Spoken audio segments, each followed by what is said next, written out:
Good morning, everyone, and welcome to the Sunday service of Now Creations. Just want you to know what a joy it is just to be with you here this morning. Nothing else in a sense to do except to be in the peace, to be in the goodness, to be in the flow of that creating energy that binds all of us together, not only with each other, but with everyone and everything. Just nice to be with you. A couple of comments before we begin.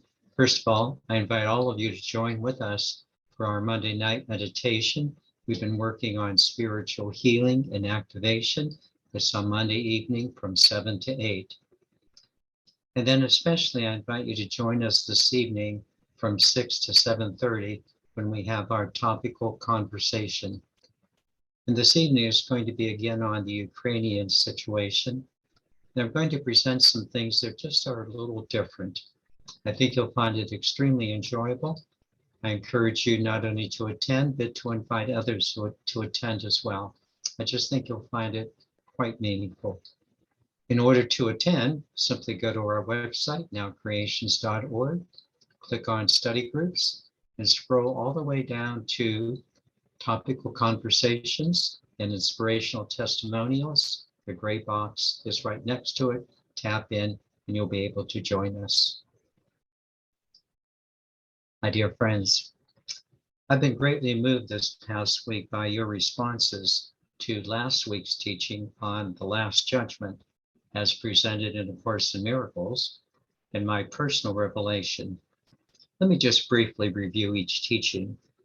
First, the notion of the Last Judgment as presented in A Course in Miracles.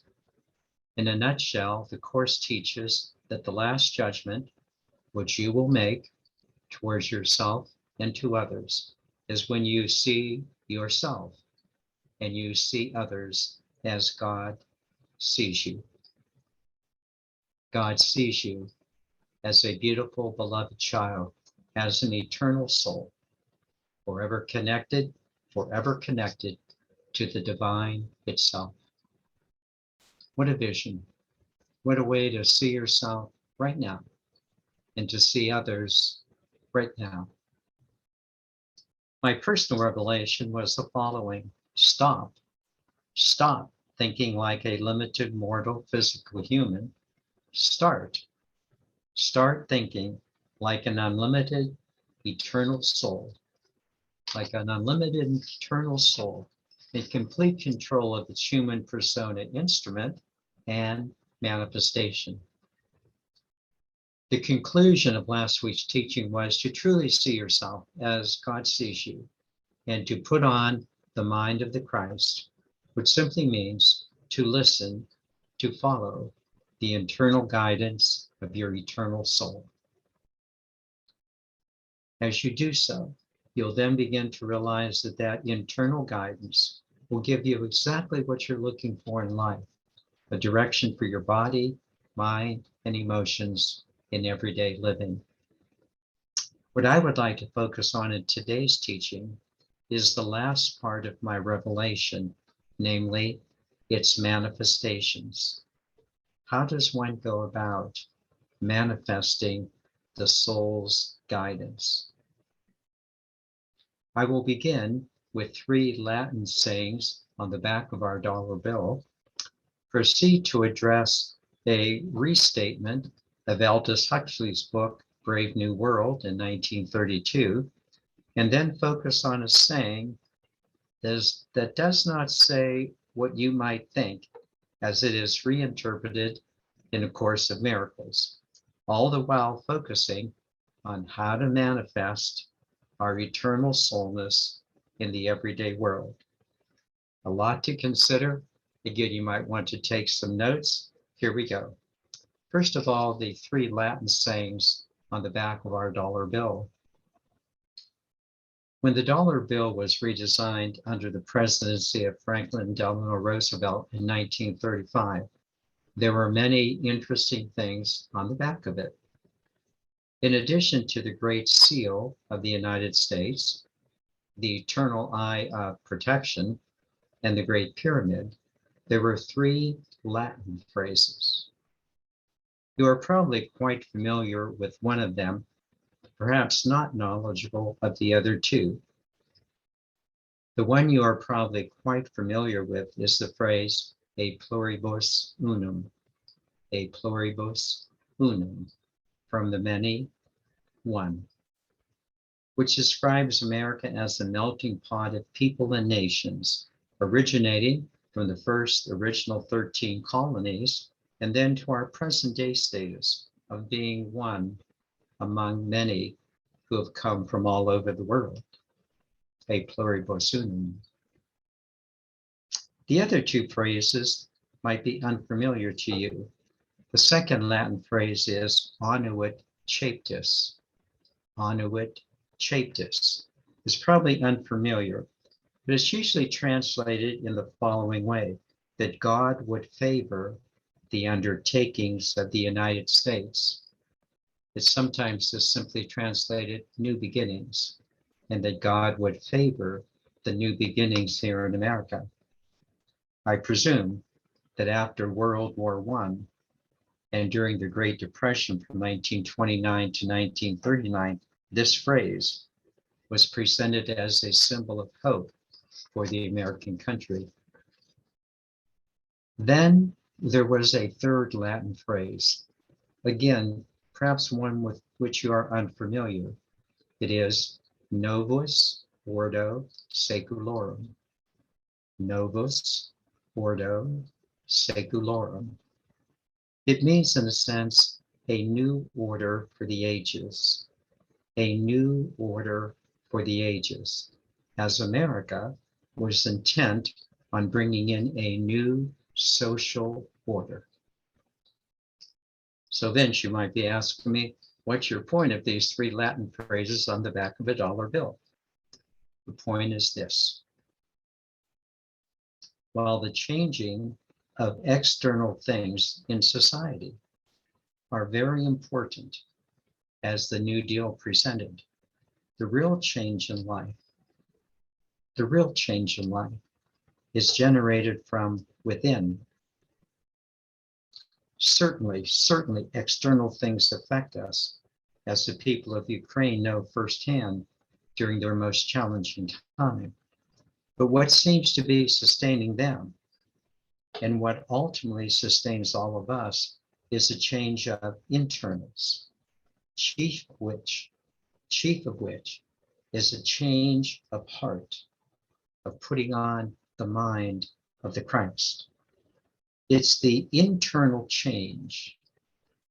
It's this internal change that you and I have experienced that will be the basis of the way going forward for all humanity.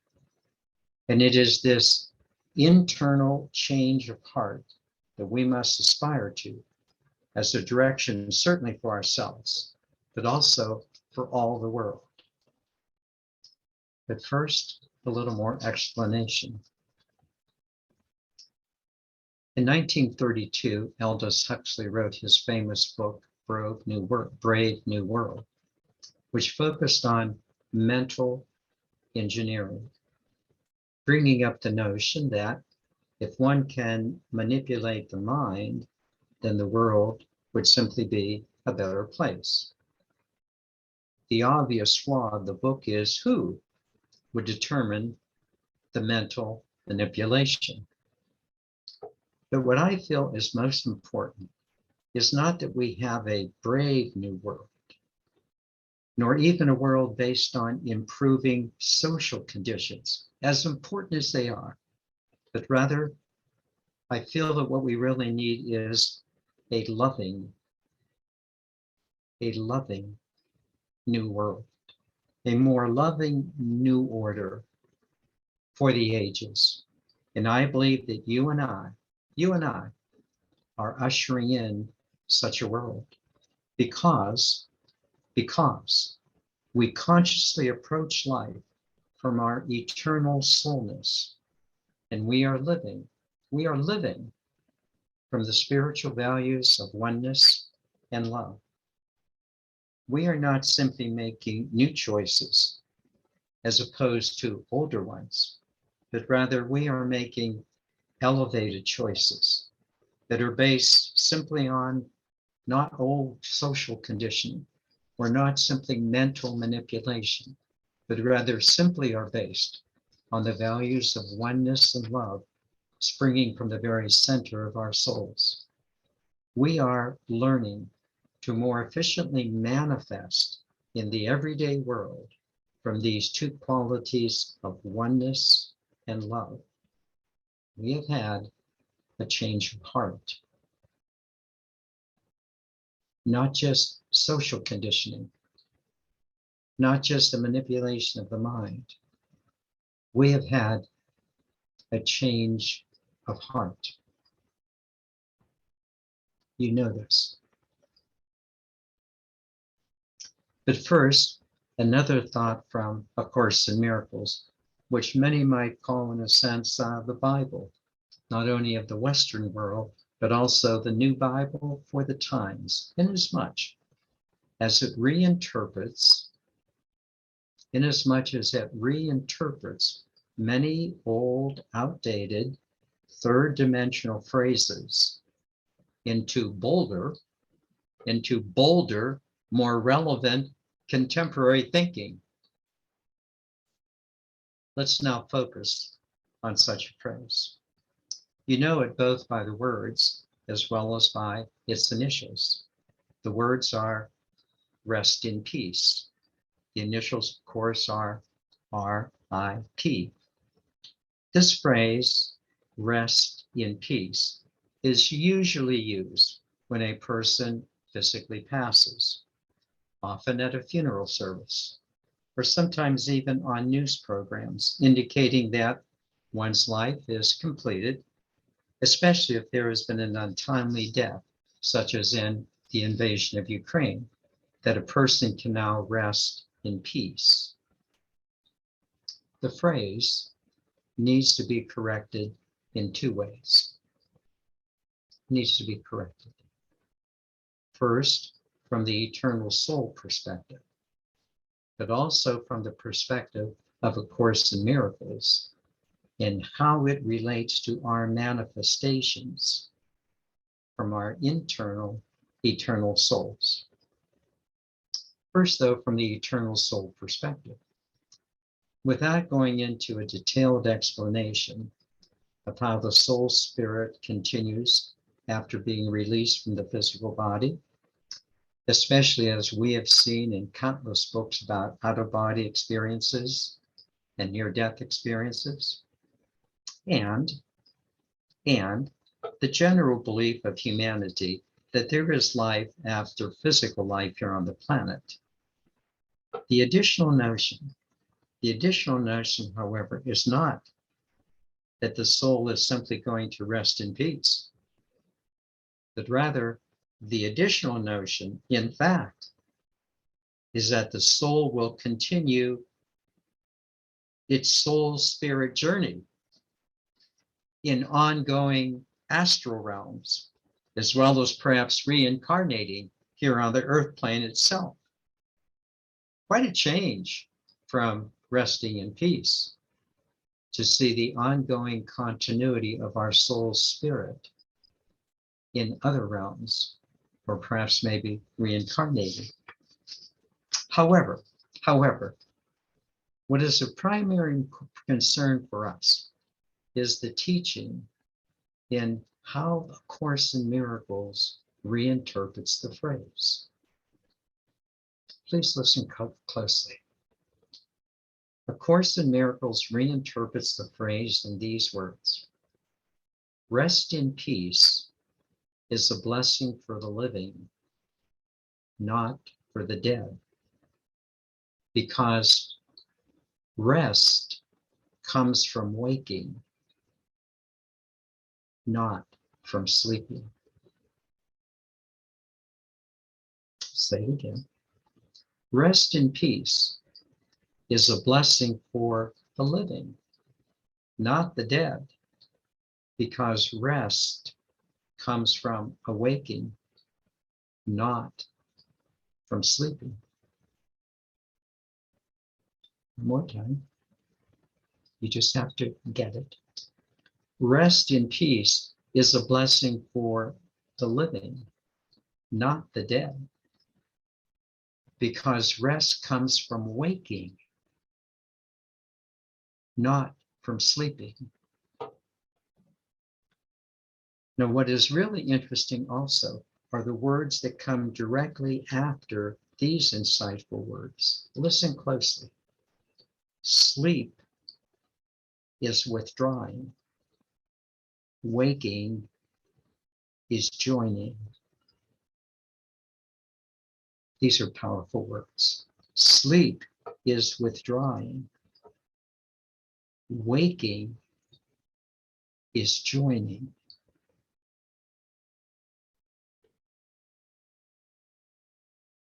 This is so true. There are many people in life who are sleepwalking.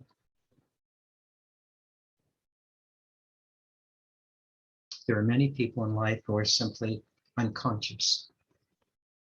They are unconscious of the beautiful values of oneness and love that reside within us.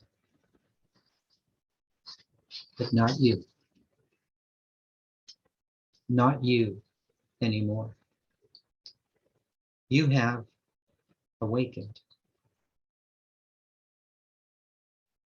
You have become fully conscious. You know your identity as a soul spirit.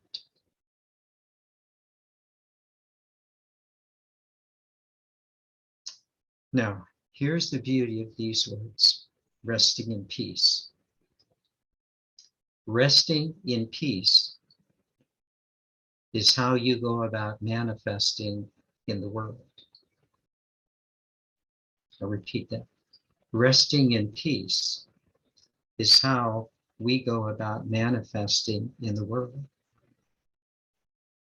Resting in peace is not a formula for the dead, but a formula for us as conscious, eternal souls who have awakened in peace.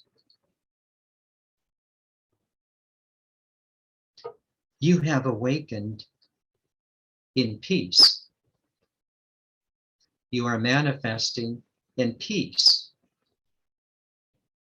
And you are, as the Course states, you are joining in peace.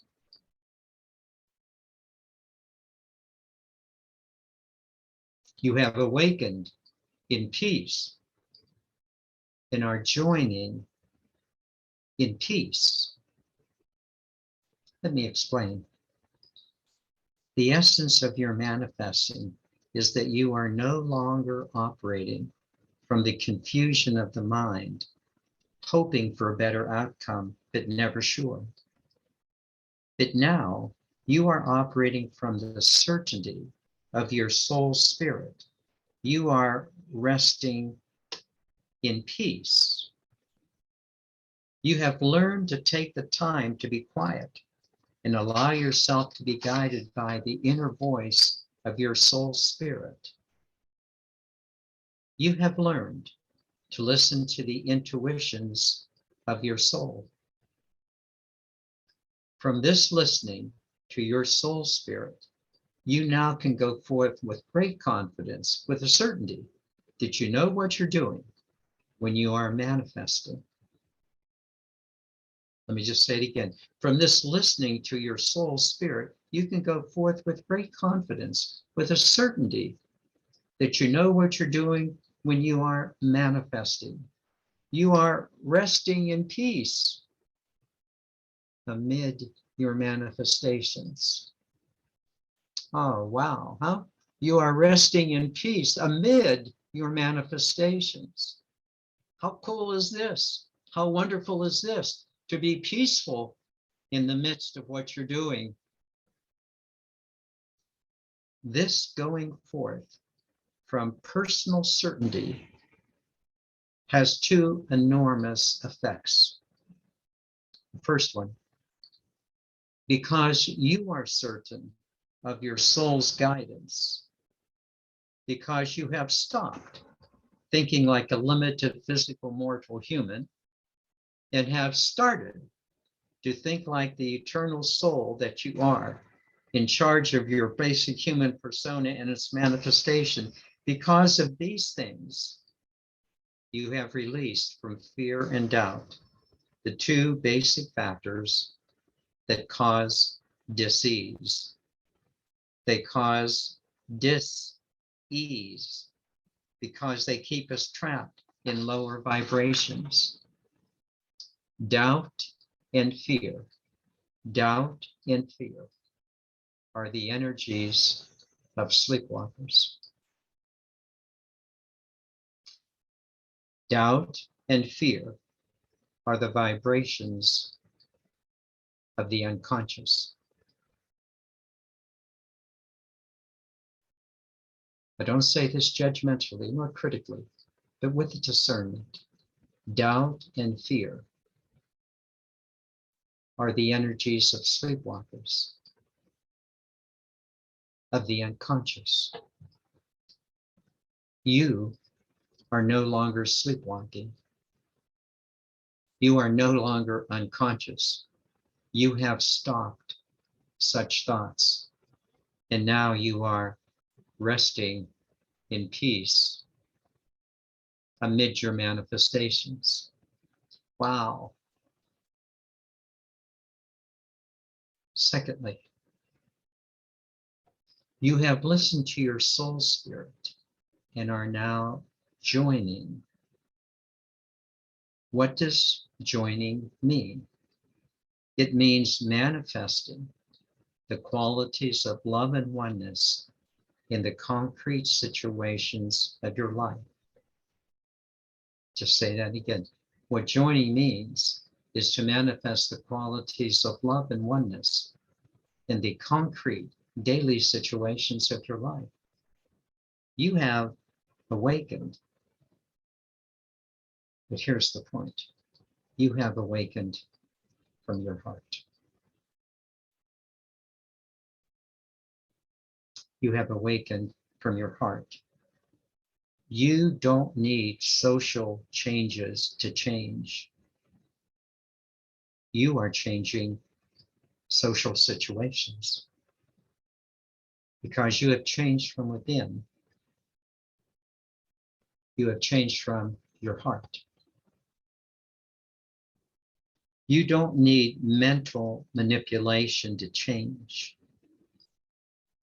You've already changed your mind. Actually, you have changed from within. You have changed from your heart. And thus,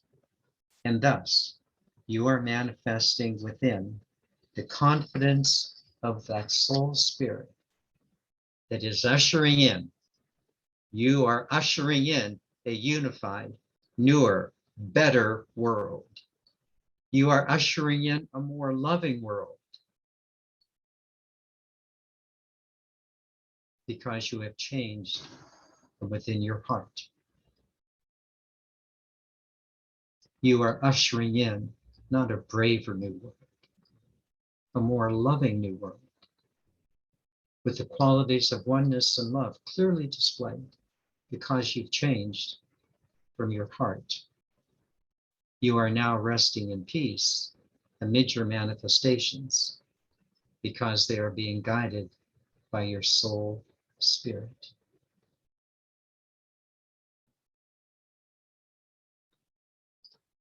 In conclusion, please do not underestimate what you have accomplished.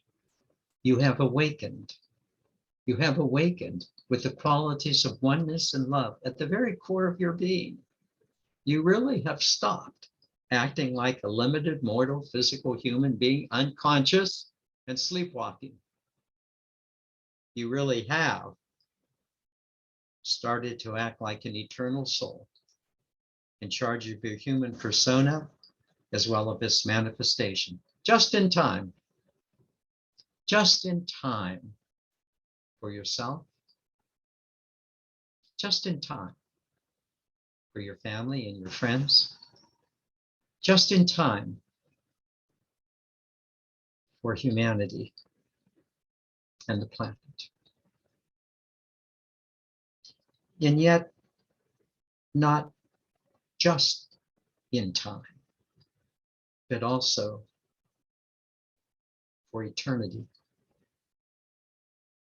And yet, right here in a physical body on our beautiful planet Earth,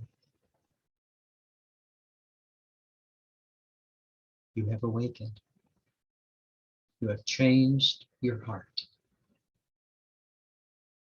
for the betterment of all.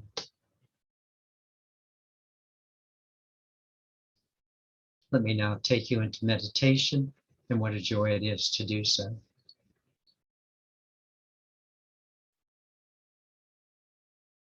My suspicion is right now you're bubbling over. There's an energy within you that has been unleashed just by listening to these words. And so we now want to focus more clearly on that energy and allow it to raise us even higher. So let's begin as we normally do by just focusing on the breath.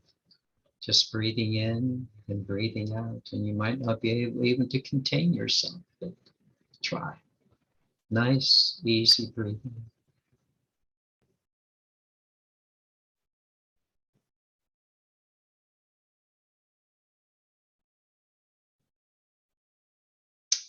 As I said, you're already ablaze in the energy.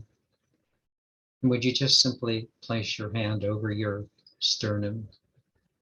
And you know within you, and it's pulsing right now, and know it's pulsing right now, the living light of the God Spirit is in your soul spirit. Would you just take a moment just to feel that? The living light of the God Spirit is in you as your soul spirit. Just feel and enjoy that.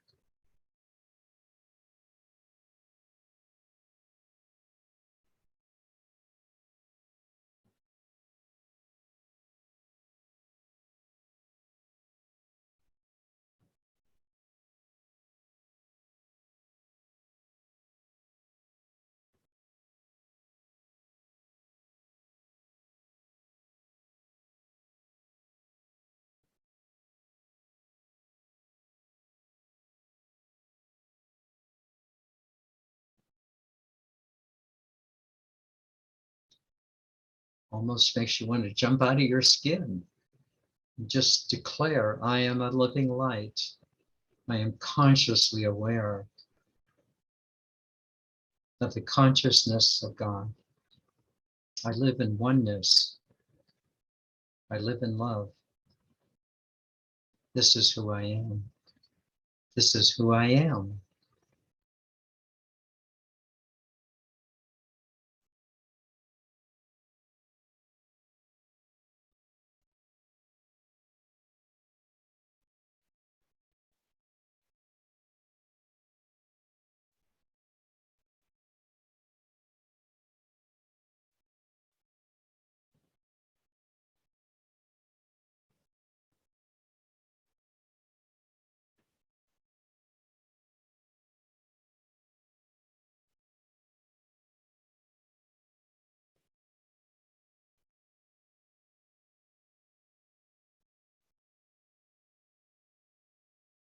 I have had a change of heart.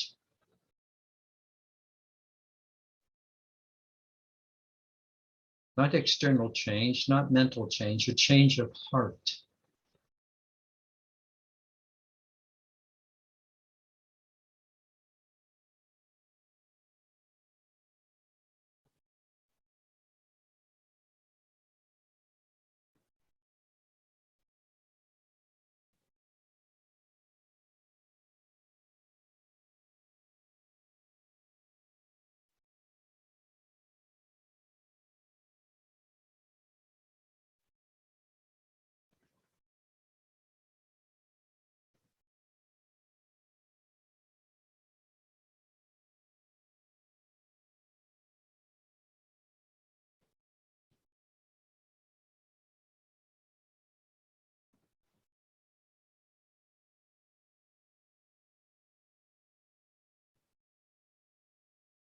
Because I have had a change of heart, I am now awake in peace. My, oh my, oh my. To say those words, I am awake, fully conscious, in peace.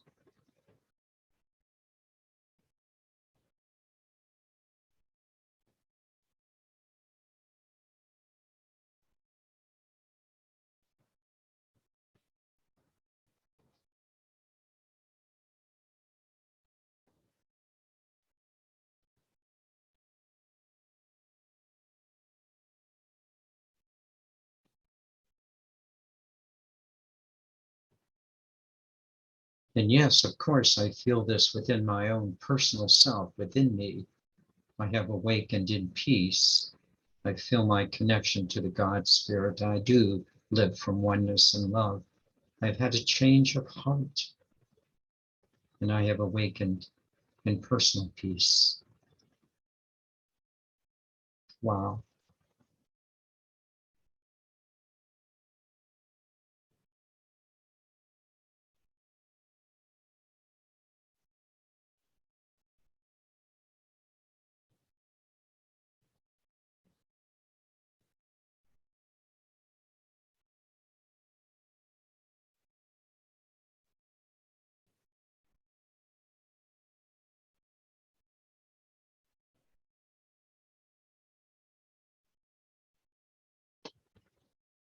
But may I say that the biggest awakening has been your ability to rest in peace in the midst of your manifestations.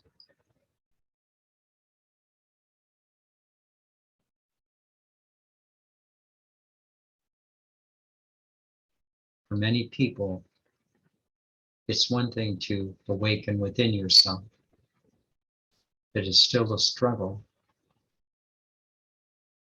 to awaken in your manifestations, relationships, situations, organizations, life in general. You are awakening in peace in the midst of your manifestations.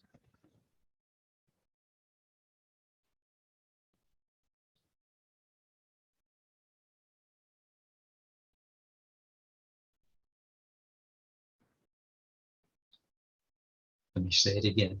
You have awakened in peace in the midst of your manifestations. Wow.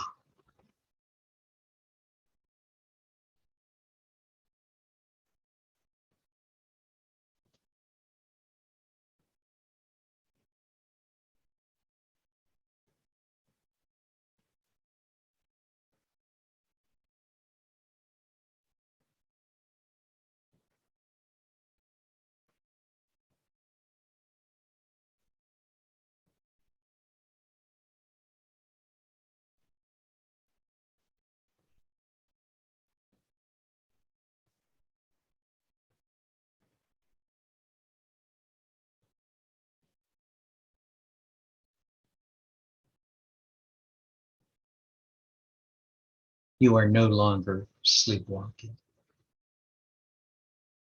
asleep in the midst of life.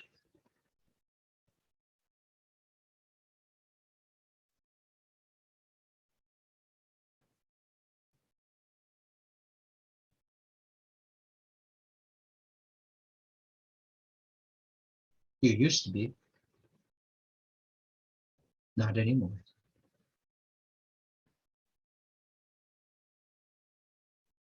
You've had the experience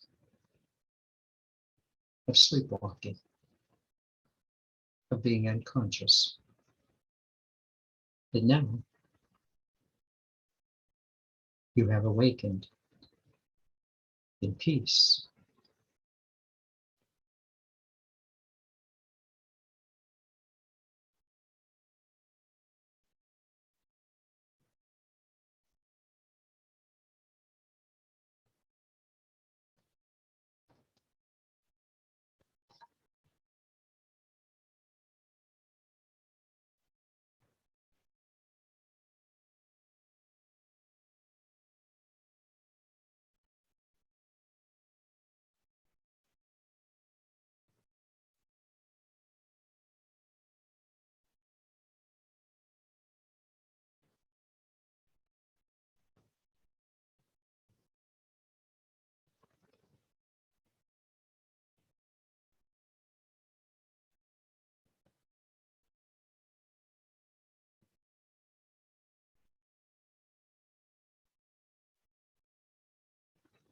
What do I mean by sleepwalking, being unconscious? These following three things might be helpful. You no longer have unrealistic expectations of yourself or of others, especially of others. You no longer get disappointed when they are simply being themselves.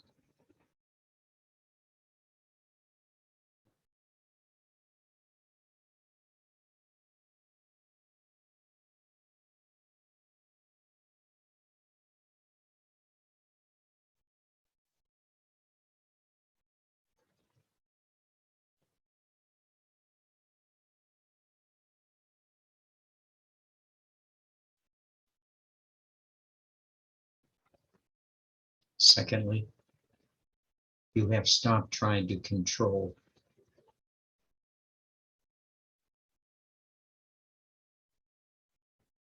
Still tempting. You have stopped trying to be your own brave new world, manipulating the minds of others.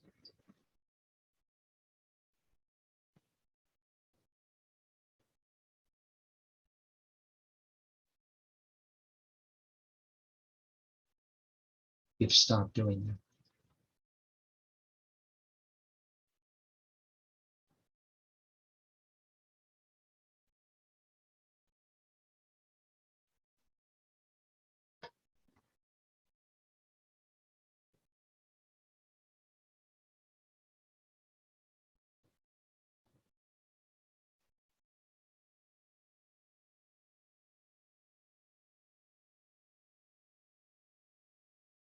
Thirdly, you have stopped trying to fix others and are allowing them to have their own soul's experience. Will certainly assist where you can, but not try to fix. It saves them and you a lot of grief.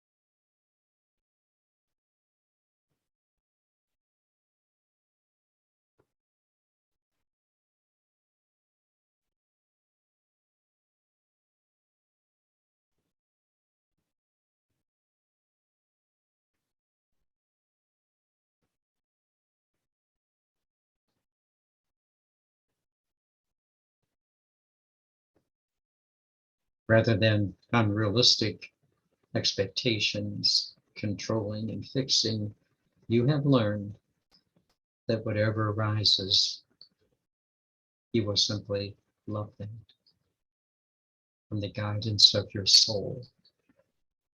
You're done with your own personal mental manipulation. You're done. Soul guidance.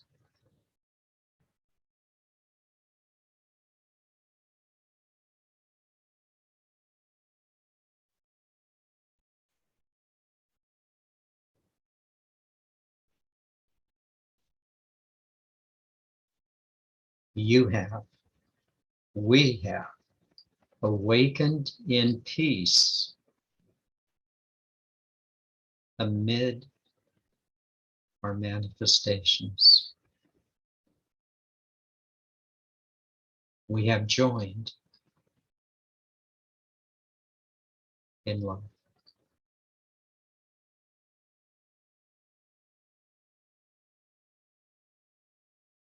Rise to the occasion. Come on, rise to the occasion and model this behavior for all others.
Peace resides,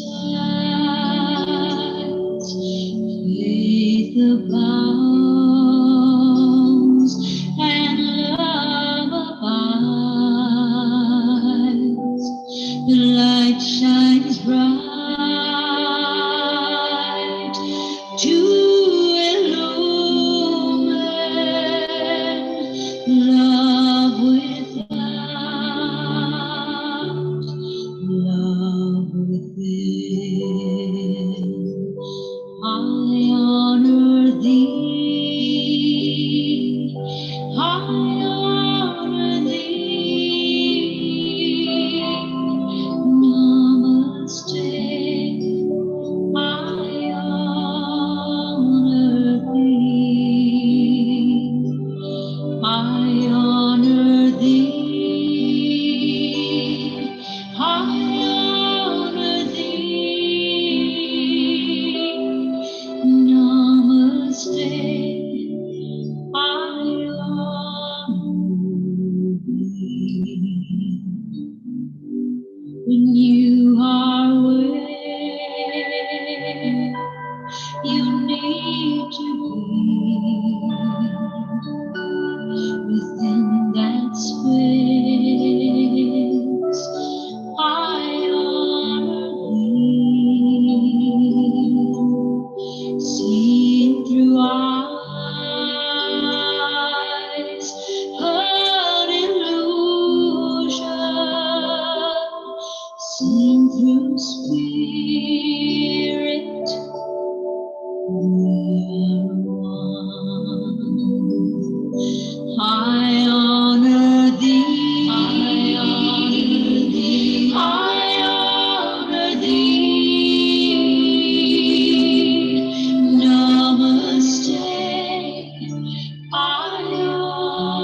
honor thee.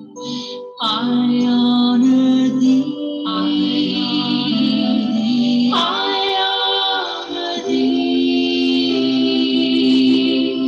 Namaste. I honor thee. Namaste.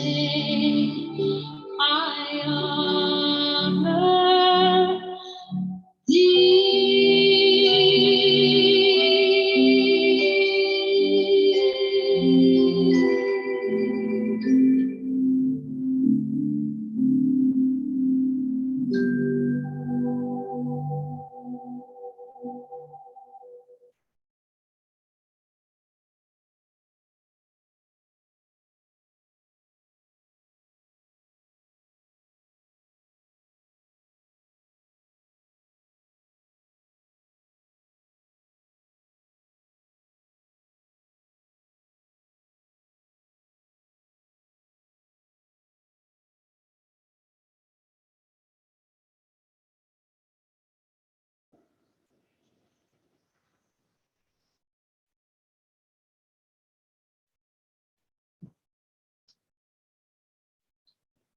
You have awakened in peace.